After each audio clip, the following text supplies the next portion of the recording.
दोस्तों एक डॉक्ट्रिन जिसको लेकर बहुत सारे मसीह आपस में डिवाइडेड हैं वो है रैप्चर, मसीह विश्वासियों का बादलों पर उठाया जाना। क्या यह कलेश के बाद होगा या फिर सभी विश्वासियों को कलेश से पहले ही उठा लिया जाएगा?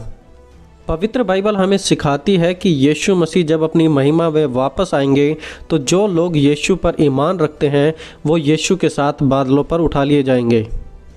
और इस घटना को बाइबल में मेमने के विवाह के रूप में दर्शाया गया है, जहां पर कलीसिया अपने स्वामी से मिलेगी और एक बहुत ही बड़ा रीयूनियन, दोबारा से वो लोग अपने स्वामी अपने प्रभु यीशु से मिलेंगे और उसकी महिमा को देखेंगे।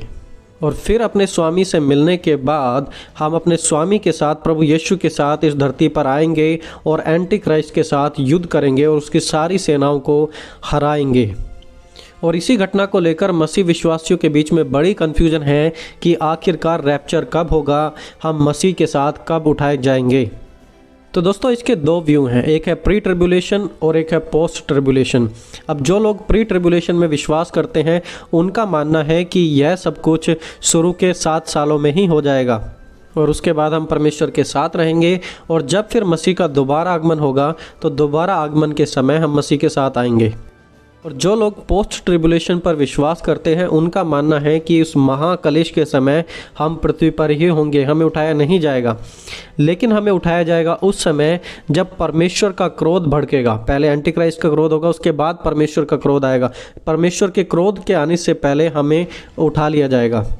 तो बेसिकली चाहे आप पोस्ट ट्रिब्यूलेशन पर विश्वास करें या प्री ट्रिब्यूलेशन पर विश्वास करें, दोनों के बीच में एक समानता है, और वो समानता है कि Jesus is coming back again, the second coming of Christ, यीशु का दोबारा आगमन।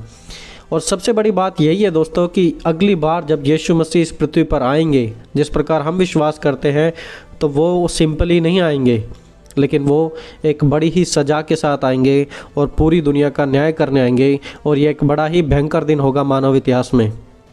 उस समय वही एक भयंकर युद्ध होगा अच्छाई और बुराई के बीच में, परमेश्वर और शैतान के बीच में, जहां पर परमेश्वर विजय होंगे और पूरी दुनिया उनके प्रकोप को देखेगी। देखिए, जब हम यीशु के बारे में पढ़ते हैं पवित्र बाइबल में, लोगों ने उनका मजाक बनाया, कांटों का मुकुट उनके सर पर पहनाया। लेकिन अब की बार जब यीशु आ रहे हैं तो वो महिमा में मुकुट के साथ आएंगे और पूरी दुनिया उनके प्रकोप को देखेगी। इवन जिन्होंने उन्हें मारा था वो भी उसे देखेंगे। पवित्र बाइबल हमें बताती है कि जब यीशु मसीह दोबारा वापस आएंगे तो हम सभी एंटी क्राइस्ट के खिलाफ लड़ेंगे। उस समय एक बहुत ही बड़ा युद्ध होगा और हम सब भी उसमें शामिल होंगे और सब मिलके उस शैतान, उस दुष्ट की युक्तियों को ख़त्म करने की कोशिश करेंगे। और उस समय जितने भी यीशु के लिए, उसमें विश्वास के लिए मरे थे, वो सब के सब जी उठेंगे और वो दोबारा नाश होने वाला बॉडी उन्हें नहीं मिलेगी। एक महिमा में शरीर उन्हें मिलेगा, ऐसा शरीर जो दोबारा कभी नाश ही नहीं होगा।